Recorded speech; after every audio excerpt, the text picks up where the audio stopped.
Hello student, good morning. अब आपकी ये यूनिट 7 स्टार्ट हो रही है पी ब्लॉक। इसमें पी ब्लॉक में आपके ग्रुप हैं, ग्रुप 15, ग्रुप 16, ग्रुप 17, ग्रुप 18। इनके कैरेक्टरिस्टिक्स पढ़नी है मेनली, और कुछ कुछ कंपाउंड्स हैं उनके बारे में पढ़ना है। तो ये फर्स्ट वीडियो अब इसकी स्टार्ट हो रही है। ग्रुप 15 पढ़ रहे हैं पहले, जनरल कैरेक्टरिस्टिक्स। तो हर ग्रुप की, जैसा 11th क्लास में पढ़ा आपने, 11th क्लास में फर्स्ट ग्रुप पढ़ा, सेकंड पढ़ा, 13, 14, उसी तरह से हर ग्रुप के कुछ खास कैरेक्टरिस्टिक्स हैं। पहले हर ग्रुप के एलिमेंट्स आपको मालूम है। Number 1, group 15 contains nitrogen, phosphorus, arsenic, antimony. आपको नाम ना मालूम हो तो नाम लिख दिया है, सिंबल एसबी एंड बिस्मथ। ये नाइट्रोजन फास्फोरस नॉन मेटल है और आर्सेनिक एंटीमनी मेटलॉइड्स है, और बिस्मथ जो है वो मेटल है। जनरल बात ये हुई कि on moving down A group objective type question पूछा जाए तो on moving down group metallic character increase होता है। इलेक्ट्रॉनिक कॉन्फ़िगरेशन, ये 2-3 आइटम्स के हर ग्रुप में, जैसा 11 में भी सीखा। एटॉमिक नंबर है ये 7, इसका 15 और 33। ये कॉन्फ़िगरेशन लिखा है 1s2, 2s2, 2p3। ऐसे इसमें 1s2, 2s2, 2p6, 3s2, 3p3। तो इनके लास्ट में सब में ये s2p3 आता है, सब में s2p3। तो in general outer most configuration is ns2p3।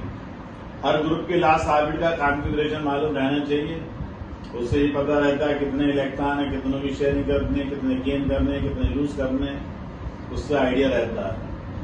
Oxidation number, तो देख रहे हैं लास्ट ऑर्बिट में 5 इलेक्ट्रॉन, तो या तो 3 इलेक्ट्रॉन गेन करेंगे या शेयरिंग करेंगे। तो ये इसकी ऑक्सीडेशन नंबर -3 से +5 तक हो सकती है। मॉलिक्यूलर फार्मूला, नाइट्रोजन के बारे में सभी को मालूम है कि डाई एटॉमिक मॉलिक्यूल है और गैस होता है। नाइट्रोजन N2 फार्मूला है।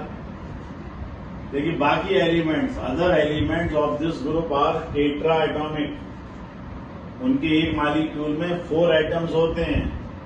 जैसे पूछा जाए फास्फोरस का मॉलिक्यूलर फार्मूला तो P4, आर्सेनिक का फार्मूला AS4 एटसेट्रा, और ये सभी सॉलिड्स होते हैं। ये जो टेट्रा एटॉमिक मॉलिक्यूल्स हैं, इनकी टेट्राहेड्रल शेप होती है। ये हर एटम टेट्राहेड्रल के 4 कॉर्नर्स पर होता है, और हर एटम दूसरे एटम से ज्वाइंट होता है थ्रू कोवैलेंट बॉन्ड। जैसे ये और ये एटम भी कनेक्टेड है, तो ये और ये भी कनेक्टेड है, ये और ये भी कनेक्टेड है, ये और ये भी कनेक्टेड है। हर एटम दूसरे एटम से कोवैलेंट बॉन्ड से कनेक्ट है। तो और ये एंगल पूछा जाए आपसे, ये पी एंगल, ये 60 डिग्री होता है। ऑब्जेक्टिव टाइप में पूछा जाएगा। तो इस तरह से अगर पूछा जाए P4 में एक फास्फोरस कितने एटम से अटैच है, तो ये इससे भी अटैच है और ये इससे भी अटैच है, ये इससे भी। तो हर एटम 3 एटम से अटैच है। जितने बॉन्ड से कोई चीज अटैच होती है उसी को वैलेंसी कहते हैं। तो इस तरह से P4 में P की वैलेंसी 3 है। एक अनकम्बाइंड स्टेट है, चार्ज 0 है, तो ऑक्सीडेशन नंबर 0 है। तो ये सब अभी आपको समझाया, उसी को दोबारा पढ़ देना है। तो ये these tetraatomic molecules have tetrahedral structure. Each phosphorus atom situated at the corner of tetrahedral and bonded with each other by covalent bond. Her atom दूसरे से अटैच है। तो इस तरह से in P4 each atom is linked with 3 phosphorus atoms. In P4 valency of phosphorus is 3, but oxidation number is 0. Next, formation of hydrides. तो ये सभी एलिमेंट्स हाइड्रोजन के साथ रिएक्ट करके ये हाइड्राइड बनाते हैं, MH3 टाइप के हैं। माने इनमें से कोई भी एलिमेंट, जैसे NH3, PS3, ESH3, SBH3, BiH3। इन हाइड्राइड के कुछ कैरेक्टरिस्टिक्स हैं, जिसमें तो मोस्ट ऑफ दी कैरेक्टरिस्टिक्स आप 11th क्लास में पढ़ चुके होते हैं। कुछ हाइब्रिडाइजेशन में, कुछ हाइड्रोजन बॉन्डिंग में, लेकिन उसे फिर से पढ़ रहे हैं। तो ये सब बातें एग्जाम में पूछी जाएंगी। तो all these trihydrides are formed by sp3 hybridization. इन सब में 3 सिग्मा बॉन्ड होते हैं, एक लोन पेयर होता है, तो ये sp3 हाइब्रिडाइजेशन बनती है। sp3 की शेप होती है टेट्राहाइड्रल, बॉन्ड एंगल होता है 109.5, लेकिन इनकी शेप होती है पिरामिडल और बॉन्ड एंगल 109.5 से कम होता है। जैसे अमोनिया में 107 होता है। 11th क्लास में पढ़ चुके आप इसका रीजन।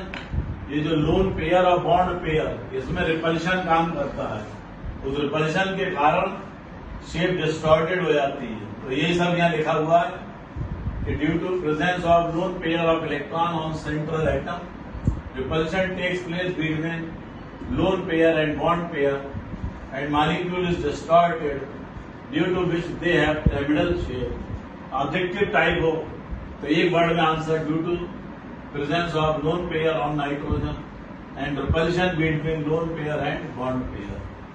तो इस तरह से इनकी शेप जो है वो टेट्राहाइड्रल की जगह पिरामिडल हो जाती है और एंगल 109.5 से कम हो जाता है। देखिए एंगल सब में 107 हो ऐसा नहीं है। अमोनिया का एंगल याद करना है, बाकी के एंगल का ऑर्डर है ये। अमोनिया में बॉन्ड एंगल ज्यादा है, देन दिस, ऐसे फिर एंगल कम होता रहता है।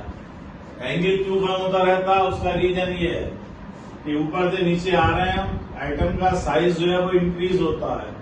जैसे नाइट्रोजन से फास्फोरस का साइज बढ़ा, साइज इंक्रीज होने से क्या होता है, ये जब बॉन्ड लेंथ बढ़ती है तो इन आइटम्स के बीच की डिस्टेंस बढ़ती है और डिस्टेंस बढ़ने से रिपल्शन कम होता है। जितने आइटम पास उतना रिपल्शन ज्यादा, आइटम दूर रिपल्शन कम। तो रिपल्शन जब ज्यादा होगा तो एंगल ज्यादा, रिपल्शन जब कम होगा एंगल कम।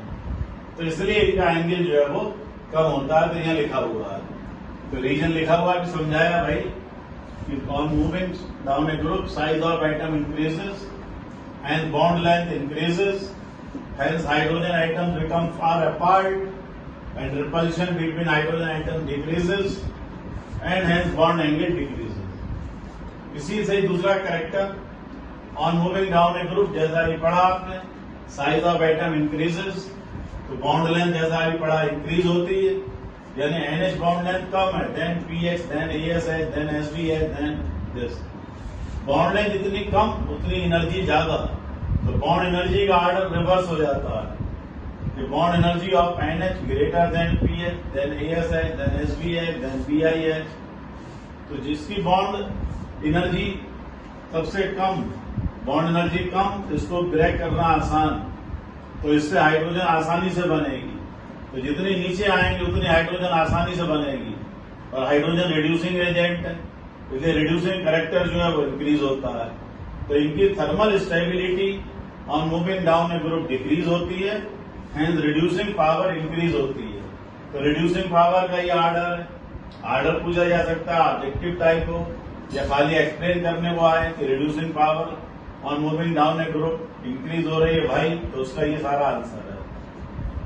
नेक्स्ट कैरेक्टर ये हाइड्राइड का, जो 11th क्लास में बहुत इंपॉर्टेंट पढ़ चुके। With decrease in molecular wait, इनका मॉलिक्यूलर वेट जैसे डिक्रीज हो, इधर से इधर मॉलिक्यूलर वेट डिक्रीज, उसी हिसाब से बॉइलिंग पॉइंट भी डिक्रीज होता है।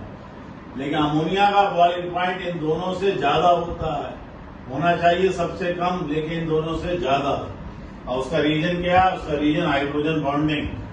अमोनिया में हाइड्रोजन बॉन्डिंग हो जाती है, एक मॉलिक्यूल का लोन पेयर और दूसरे मॉलिक्यूल के हाइड्रोजन, इनके बीच में ये फोर्स ऑफ अट्रैक्शन काम करता है और ये एसोसिएशन होता जाता है, इसलिए अमोनिया का बॉइलिंग पॉइंट एबनॉर्मली बढ़ जाता है। तो वही सब बातें लिखी है, दोबारा सुन लें।